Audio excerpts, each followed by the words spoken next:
Hello everyone, welcome to another Prof. Dan tutorials video.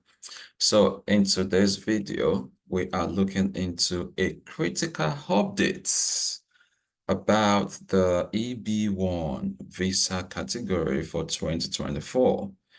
It's important to note that all available visas in this top priority category have already been issued for the year. This means no more EB1 visas will be granted until October 1st, 2024. So if you are planning to apply, I will share why timing is everything and how you can prepare to submit your application. Plus, we will talk about the broader implications for those of you in the pipeline and why being proactive can make all the difference in securing your own spot. So stay tuned.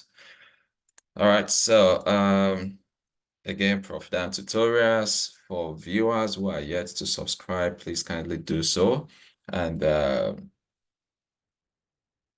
follow us also on LinkedIn for up-to-date information. So let's get started. Watch through till the end and share with people so they are aware of this latest trend.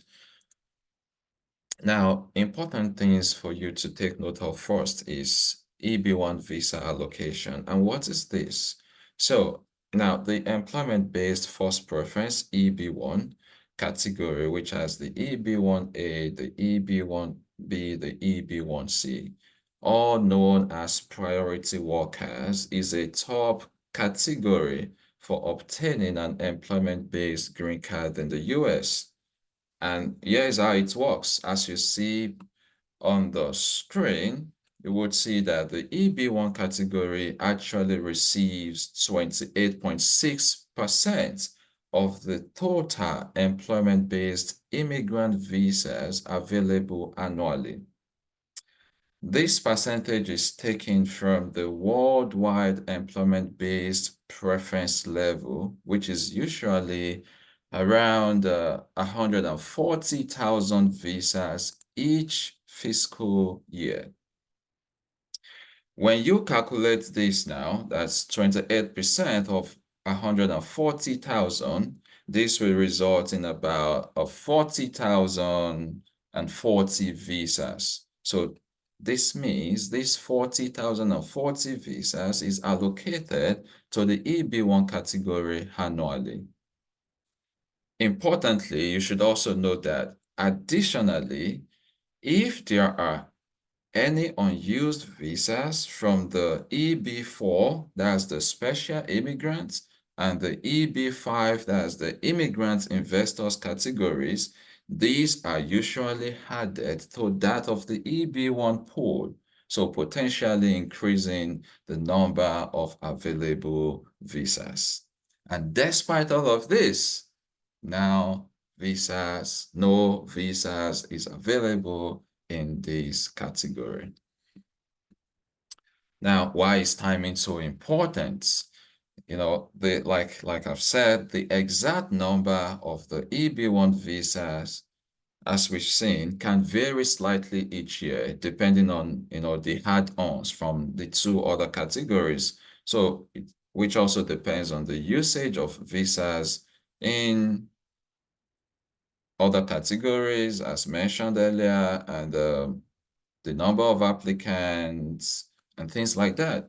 Now, this is why applying as early as possible at any given time in the fiscal year is really essential. Now, once the annual cap is reached, no more EB1 visas can be issued until the next fiscal year begins on October 1st. And that's what is happening right now. This is exactly the same thing that happened many years ago as a trend for the EB2 NIW, and now we have oversubscription. And so even if you are approved for your petition, you have to still wait for a number of months or now even turning years before you can, apply for the next stage because of visa unavailability in that category. Perhaps EB1 is beginning to trend that path.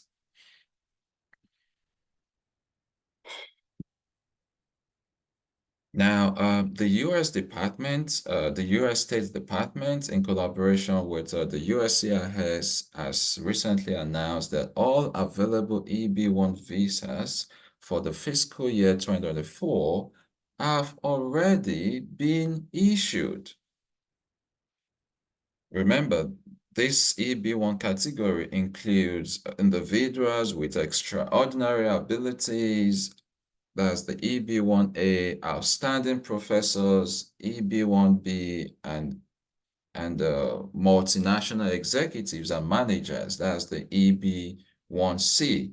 Unfortunately, as it's been ringing, no more EB1 visa will be issued until the next fiscal year. Now, what's the broader implication of this? Now, for the rest of the fiscal year 2024, what it means is that embassies and consulates for those who are abroad that have applied for this category cannot issue any more EB1 visas, even for those in the US who want to adjust their status, even if you've already been approved or you qualify already for one. Now, this delay can affect your immigration plans and potentially pushing them back by several months, which may even start turning to years.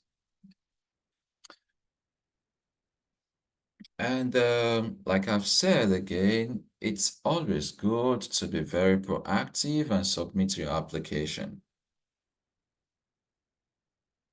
For example, we have those who have earlier applied for the EB2 NIW for more than 1 year now, and they are not able to go to the next stage because of visa unavailability. And some of these, potential uh, persons have gone ahead to prepare themselves to make themselves ready for the EB1, and they've gone ahead to apply for EB1A, in particular that of self-petitioning, and they've gotten approval and they've adjusted their status and they already have their green card. So what that literally means is it's good to be proactive. So my advice would be that if you are planning to apply for an EB1 visa, it's really vital to be proactive and submit your application as early as possible. Now that since we have the number of visas is beginning to, uh, getting shrinked, limited, delays in applying can also mean missing out until the next fiscal year. Now, ensure your documentation is thoroughly prepared and consider submitting your petition as soon as possible. Acting early can help you avoid potential long waits and ensure your petition is processed without delay. So this will be my candid advice. For those of you who are making efforts to apply, yes, still go ahead and apply. Just ensure you tidy things up. And of course, you don't want to rush to submit your application as well. Make sure you do so with a well-prepared petition.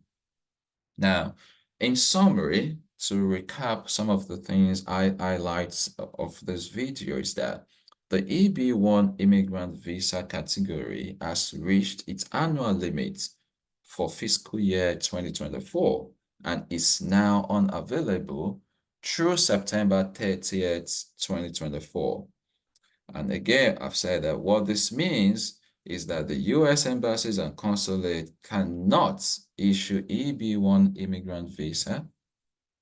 USCIS cannot also approve the EB1 adjustment of status application. And this unavailability will also remain in effect until the start of the new fiscal year on October 1st, 2024.